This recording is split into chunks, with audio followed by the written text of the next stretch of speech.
بسم اللہ الرحمن الرحیم۔ السلام علیکم ورحمۃ اللہ وبرکاتہ۔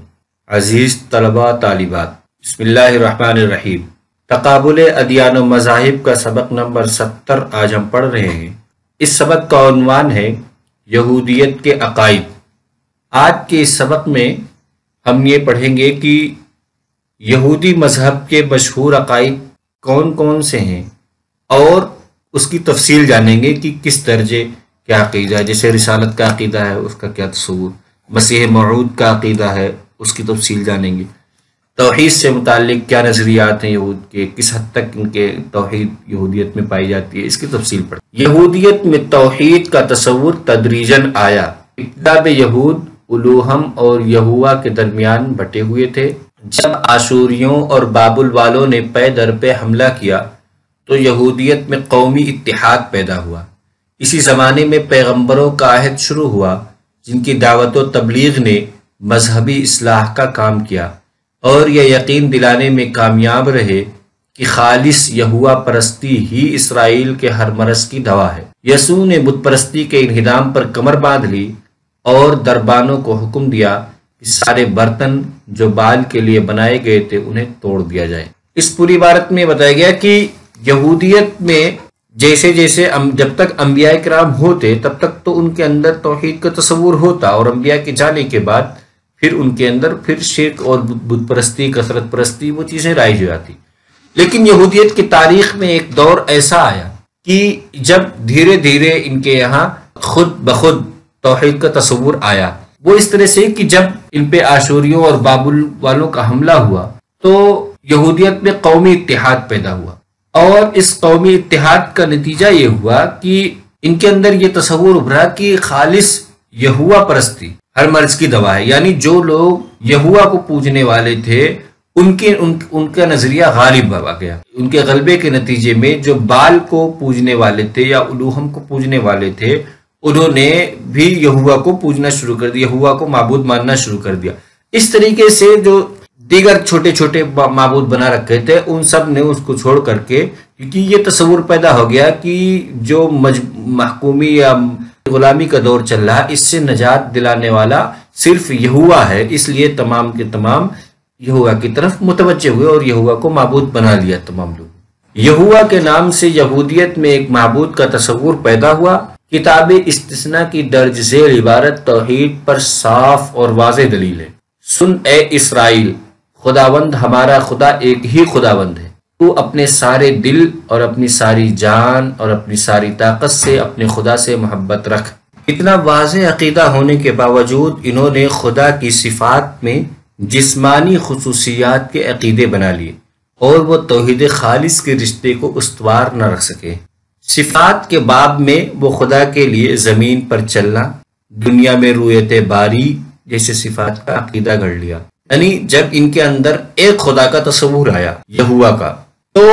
یہوہ کے نام سے ایک خدا پہ متفق تو ہو گئے، لیکن شرک فی الصفات، شرک فی الذات سے تو یہ بری ہو گئے، لیکن شرک فی الصفات کے قائل رہے۔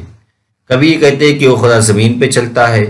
کہ پھر اس کے بعد یہ عقیدہ ان کا کہ وہ زمین و آسمان کو 6 دن میں بنا کر کے 7ویں دن وہ تھک گیا، وہ آرام کرنے کی ضرورت پڑی۔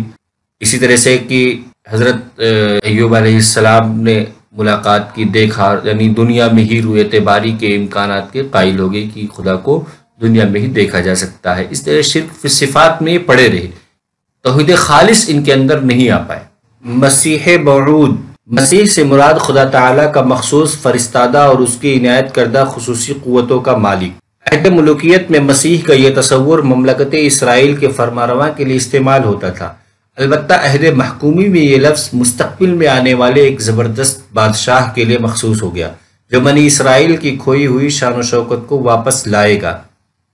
ایرانی اور یونانی غلبے کے دوران مرتب شدہ کتب میں مسیح موعود کا تذکرہ بکثرت ملتا ہے۔ عہد مہاجرت کے پورے تاریک ترین دور میں یہودیت کے مخصوص تشخص اور مذہبی روایات کو زندہ رکھنے اور ایک قوم کی حیثیت سے باقی رہ جانے میں ایک بڑا ہاتھ اسی مسیح کے عقیدے کا تھا۔ مسیح موعود کا جو تصور یہودیت میں ہے وہ ہر دور میں رہا ہے۔ جب ملوکیت یعنی بادشاہت کا دور تھا، یہ حکمراں تھے تب تو ان کا جو فرمانروا ہوتا تھا، جو بادشاہ ہوتا تھا، اس کے لیے مسیح کا لفظ استعمال کرتے تھے۔ اس کے بعد پھر جب غلامی کا دور شروع ہوا تب انہوں نے مسیح موعود کا تصور لیا۔ مہاجرت کا جب ان کا دور شروع ہوا، جب یہ یعنی کہ ادھر ادھر جب بھٹک رہے تھے، کبھی بابلی قیدی ہوتے تھے، کبھی ایرانیوں کے، کبھی رومیوں کے، تو اس دور میں مسیح موعود کا تصور ان کے اندر زیادہ پیدا ہوا، اور یہ اسی انتظار میں لگ گئے کہ جب مسیح موعود آئیں گے تو ہماری حکومت پھر سے قائم ہوگی۔ رسالت، یہودیت میں انبیاء اور رسول کا عقیدہ پایا جاتا ہے، بلکہ سب سے زیادہ نبی اور رسول کا تذکرہ اسی مذہب میں ملتا ہے، مگر عہد نامہ قدیم میں انبیاء کرام پر ایسے الزام لگائے گئے کہ علیہ باللہ، ان میں سے چند الزامات اشارتاً درج ذیل ہیں۔ حضرت نوح علیہ السلام پر شراب نوشی کا الزام، حضرت لوط علیہ السلام پر اپنی بیوی بیٹیوں سے بدکاری کا الزام، حضرت یعقوب علیہ السلام پر پوری رات خدا سے کشتی لڑنے کا الزام، حضرت سلیمان علیہ السلام پر بت پرستی کا الزام، حضرت داؤد علیہ السلام پر ملازم کی بیوی سے بدکاری کا الزام، حضرت موسیٰ علیہ السلام پر عشق بازی، حضرت ہارون پر گائے پرستی، اور حضرت ایوب علیہ السلام پر بے صبری کا الزام۔ نعوذ باللہ۔ یہودیت کے اندر رسالت کا عقیدہ تو ہے کہ اللہ کی طرف سے پیغمبر اور نبی آتے ہیں جو اللہ کے خصوصی بندے ہوتے ہیں اور احکام و شریعت لے کر آتے ہیں، لیکن ان کی کتابوں میں انبیاء کرام سے متعلق ایسے الزامات کا تذکرہ ہے کہ جس سے پتہ چلتا ہے کہ ان کے اندر انبیاء کی عصمت کے قائل نہیں تھے، جو ان کے منہ میں آتا تھا وہ انبیاء کرام کے بارے میں کہہ دیتے تھے، اور ایسے ایسے الزامات لگائے کہ ان کو زبان پر لانا بھی بہت ہی غیر مناسب بات ہے۔ نامہ قدیم، پروفیسر غلام رسول چیمہ اپنی کتاب مذاہب عالم کا تقابلی مطالعہ میں پادری ڈاکٹر جے پیرمن سمائٹ کی کتاب بائبل کا الہام کے حوالے سے لکھتے ہیں، اس قسم کا دعویٰ کتاب مقدس میں یہ کہیں نہیں کیا گیا، لکھنے والے کبھی اس بات کے دعوے دار نہیں ہوئے کہ ان کی کتاب غلطی سے مبرہ ہے۔ سلاطین اور تواریخ کی کتابوں کے مصنف ایک ہی واقعے کی متوازی تاریخیں لکھتے ہیں جو تفصیلی امور میں ایک دوسرے سے ہرگز اتفاق نہیں کرتی، اور بعض اوقات ایسے اختلافات بھی پائے جاتے ہیں جنہیں باہم تطبیق دینا امکان سے باہر ہے۔ عہد نامہ قدیم سے متعلق یہ جو اقتباس ہے جو پروفیسر غلام رسول چیمہ نے نقل کیا تھا اپنی کتاب میں، اس اقتباس سے پتہ چلتا ہے کہ ان کے اندر عہد نامہ قدیم کو مذہبی کتاب کا درجہ تو حاصل ہے، لیکن اس کے محفوظ ہونے کا عقیدہ ان کا بھی نہیں ہے، بلکہ یہ مانتے ہیں کہ اس میں تحریفات ہوئی ہیں اور ایک دوسرے کے بیان میں، ایک کتاب کے دوسری کتاب کے بیان میں تضادات پائے جاتے ہیں، نسخوں سے تضادات ہو جاتے ہیں۔ بعث بعد الموت، یعنی مرنے کے بعد انسان کی کیا زندگی، اس سے متعلق یہودی قیامت اور جزا سزا کا بھی عقیدہ رکھتے تھے۔ کتاب ایوب میں ہے، کیونکہ مجھے یقین ہے کہ میرا بدلہ دینے والا زندہ ہے اور وہ روز آخر زمین پر دائم و قائم ہوگا، اور ہر چند میرے پوست کے بعد میرا جسم کرم خوردہ ہو جائے گا، لیکن میں اپنے گوشت میں سے خدا کو دیکھوں گا۔ اقتباس مکمل دلالت کرتا ہے کہ مرنے کے بعد بھی خدا کے یہاں حاضر ہوگی اور جزا سزا ملے۔ ملائکہ، عہد نامہ قدیم کے بیان کے مطابق فرشتوں کے بارے میں یہ عقیدہ رکھا جاتا ہے کہ وہ انسان سے افضل، خدا کے لشکر، خدا کے مشیر، انسان پر خدا کی مرضی ظاہر کرنے والے، خدا کی مرضی پر چلنے والے، خدا کا حکم نافذ کرنے والے اور خدا کے انصاف کو نافذ کرنے والے ہیں۔ یہ فرشتوں سے متعلق یہ عقیدے ہیں کہ اس کو کئی الگ الگ فرشتوں کی ذمہ داریاں ہوتی ہیں، اور فرشتوں کو انسان سے افضل سمجھا جاتا ہے۔ کائنات، تخلیقی کائنات سے متعلق یہودیوں کا عقیدہ ہے کہ دنیا خدا کے حکم سے وجود میں آئی۔ کتاب خروج میں ہے، خداوند نے 6 دن میں آسمان و زمین اور دریا اور سب کچھ جو ان میں ہے بنایا، اور 7ویں دن آرام کیا۔